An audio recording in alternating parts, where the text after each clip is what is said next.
As we prepare for one-to-one laptops, it's important to talk about how we'll be using these laptops in our classroom.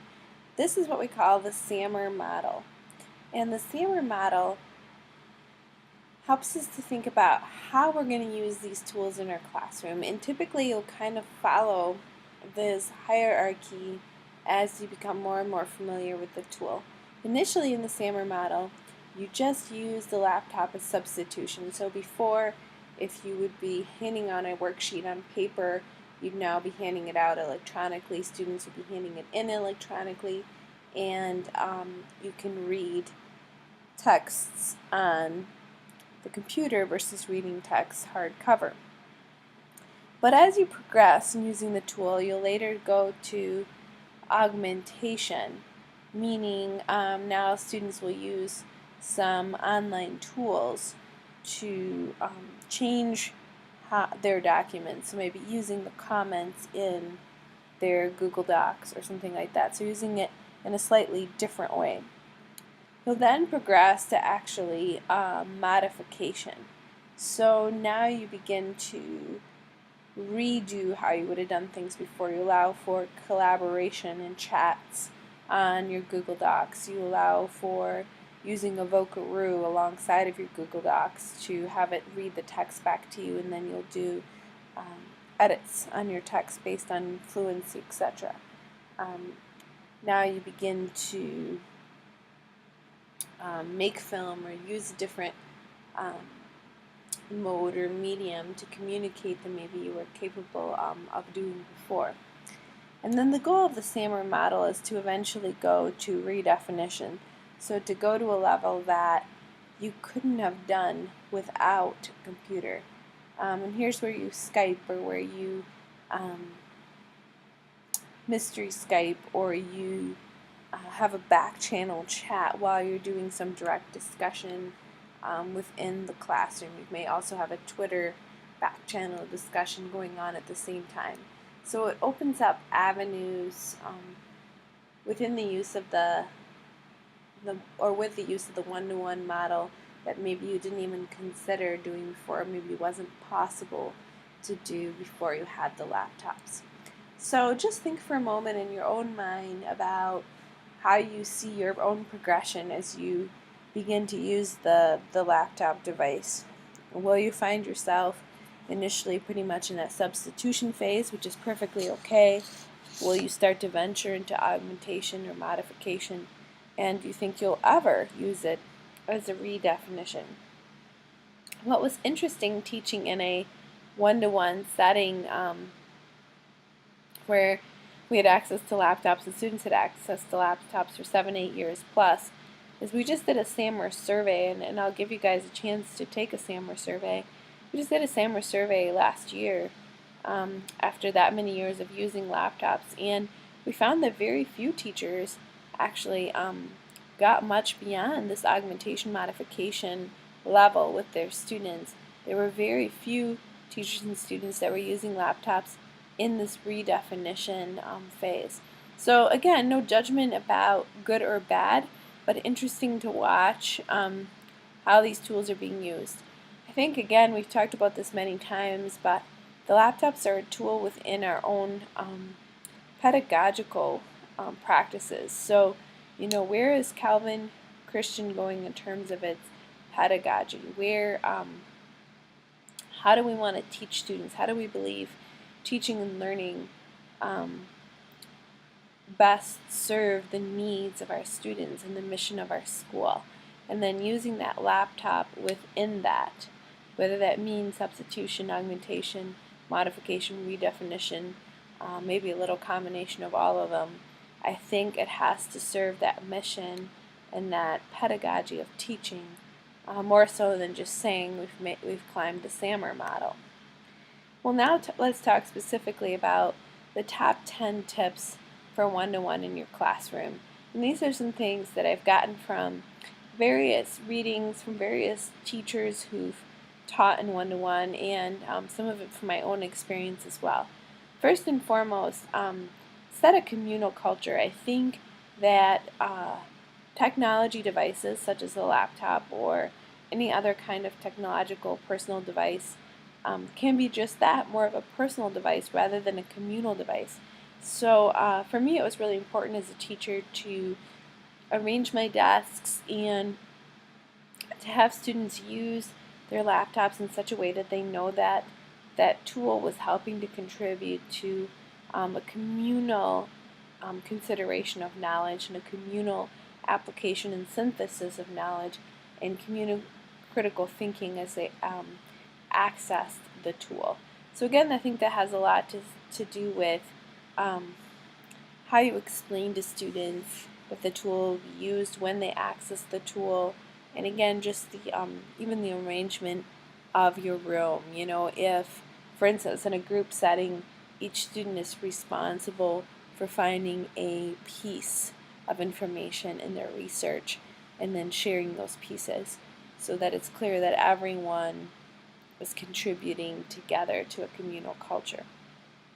Otherwise, they become very withdrawn or individual into their laptop.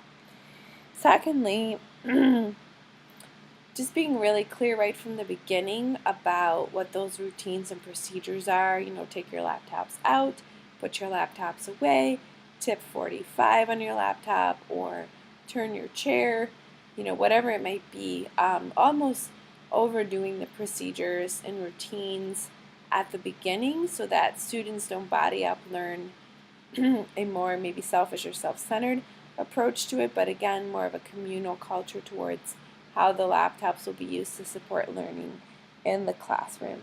And you can always ease this over time as students become more familiar with the tool and less overexcited by the tool. As it just becomes another, you know, pencil or piece of paper in their backpack in a sense. So just setting those routines up really strictly at the beginning, and you can always ease them later. And then, of course, this whole idea of arranging rooms in a way that supports learning. First of all, arranging a room in a way that fits with you pedagogically and where you want to go and what you want to teach students body up about learning and teaching in the room. So again, David Smith has a lot of ideas about what this would look like.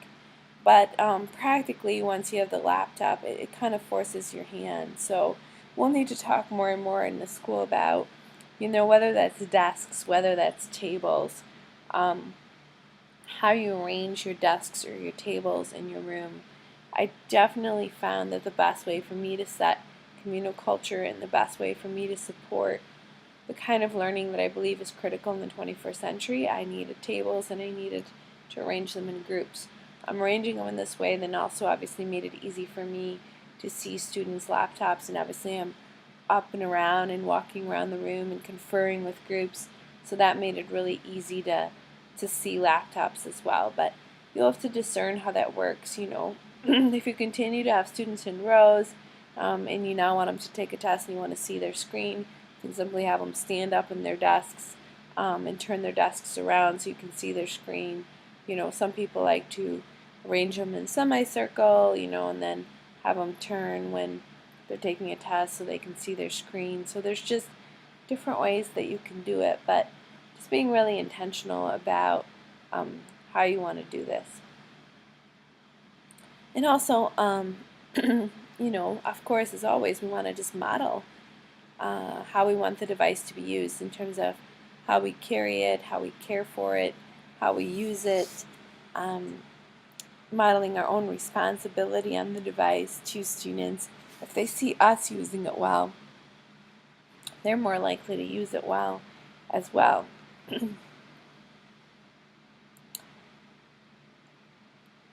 Number 5, I have to remind myself of constantly as a teacher in a one-to-one environment.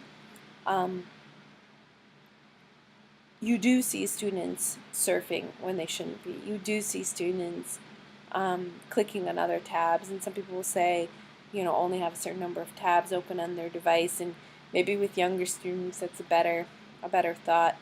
I really had to keep misuse in perspective, because what I came to realize is students were often daydreaming or doodling or not on task or not absorbing what we were talking about before, and so now it's just more visible to me. and it feels more personal to me. And I had to really keep my emotions in perspective in the fact that there's a reason why a student's off task, and I need to review that. Is it because, I'm not engaging them, or is it because they just do need a moment off task because it's important for them mentally to have that? Obviously, when a student is misusing or off task, I can give them a gentle reminder to get back on task, but I definitely don't think it's a flaw of the laptop itself. I definitely don't think it's necessarily at a great increase from before. It's just much more visible to me. The laptop is a bigger temptation for some kids than others, and some kids will say, like, save me from it, and then you might have to walk specifically with that student where it's like they just can't resist that bubble shooter game, so you got to help them figure out ways to do that. But I've just really found it to be healthy to keep that misuse in perspective. Also, number 6 is important. I've had to really learn to think like a student. Trying to find items on Moodle or trying to find things now in Google Classroom is hard for students. And so just continuing to ask student feedback about how Moodle is arranged or how your Google Classroom is arranged, and what's the clearest way for students to see where this week's work and assignments are and where they can find different documents. And you may need a couple different ways of arranging things. Some people email students with their weekly agenda and hyperlink to everything they're going to do.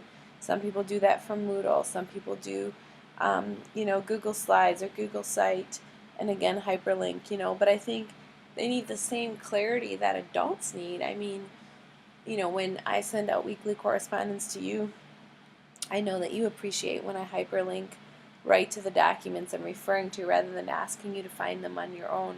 It's not that you couldn't, but it definitely eases your work, makes the pathway easier so we can concentrate on the things that we want to do together. So I think that's useful to students as well when we just make it as clear as possible. I just got to be a student recently in a book study through CLC on Moodle, and just found the Moodle a little different from what I'm used to, and just took a little bit of adjusting to this particular teacher's style, and I think that's true for our students as well. So how do we provide some consistency across teachers, still allow for some individuality for teachers, but making sure in each class it's clear to the student where and when they can find things.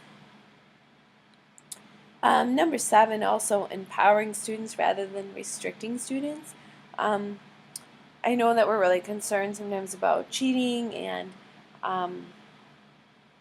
student being irresponsible about which websites they go to, or will they stay within the filter, or what's going to go on, and there certainly has to be filters, has to be rules, has to be ways of tracking students and making sure they're not cheating, portals, things like that for tests. But know that students can get around all of these things and probably will get around all of these things, and so it's not so much focusing on restricting or rules, but figuring out, again, how to capture students' hearts and get them really thinking and motivated about doing the right thing and doing the learning for a good purpose, and helping them to feel that this particular learning is going to benefit them both in their current and future life, so that they feel empowered and so that they see value in engaging in this learning authentically rather than having to duplicate it or cheat from another student. I've had many of you also say just the idea of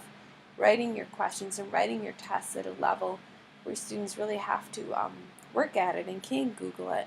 And I think that empowers them as well to feel that that learning is worthwhile and something that they want to engage in. I made a lot of my base knowledge quizzes online quizzes that students could take as often as they wanted for mastery, and I think this is reflective of a lot of online classes and just professional classes that I've taken in other careers, or professional development that I've taken, like in the medical field and so forth. So I'd encourage you to think about that too. If it's simply base knowledge and you want some mastery there, allowing them to take it, multiple times until they've mastered it. Also, always make sure that you, at least initially when we launch, have paper backups to whatever you're doing on the computer, as Moodle may go down, as we may lose internet connectivity. Just those kinds of things initially may happen, so it's good to have paper backups. And also, some students will sometimes prefer paper pencil because that is the best way for them to learn, and so just giving them that option if they wanted to go that direction. But most of your students will appreciate doing it electronically and saving a whole bunch of paper and being good stewards that way as well. Number 9, just the idea, and I think we've been talking about this all along, but what supports the best? What supports the learning target? Is it the laptop today? Is it a different tool today? Do we want them to be more kinesthetic learners today? Do we want them to do things with movement? Do we want them to do things with discussion? Do we want them to forum? Do we want them to blog? Not always going to the computer, and I think this is a temptation at first because it's fun and we have it. But even when we first implement, to keep variety in there and just really dissect the learning target and seeing which tool best supports it. And then lastly, of course, just continuing to get trained and growing and practicing what we want to try with students ahead of time. I've often sort of thought, I think I've got this on the computer, and then gone in there, and then you have to go to a plan B. So really running yourself through as a student rather than as the teacher, I have found to be super helpful. One time I really wanted students to do a project with some software that I wasn't familiar with, and I did some baseline training for myself, but I thought students are going to have more complex questions than what I would be able to answer, and so I just got a consultant in there. I got another teacher who was more familiar with the software in there during the hour, and just sort of said, here's our learning target, here's what I'm expecting from you in this assignment, but when it comes to software, we have this expert here to consult with us. And then I often had them do work for a couple of days and then bring the consultant back in for some more higher level questions in the area of the software. So just know, either you need to be an expert, or you can always bring another expert in alongside of you to help students. And of course, often students will become experts, and that's great too, to be able to use them. But it's really important to have someone in the room that knows how to work with a particular program, so that your very linear learners will not become frustrated, because there's nothing that they find more frustrating when the teacher's asking them to use a tool that the teacher doesn't necessarily understand himself or herself. So I think that's it for now on preparing for one-to-one. We're super excited that this is going to happen, and we will continue to do ongoing training. We won't just do this initial training and then just leave it be, but we will have a ed tech coach on staff, and somebody that will be able to help support all of us through this process. So I hope you're excited about this and excited about what this will do for our students.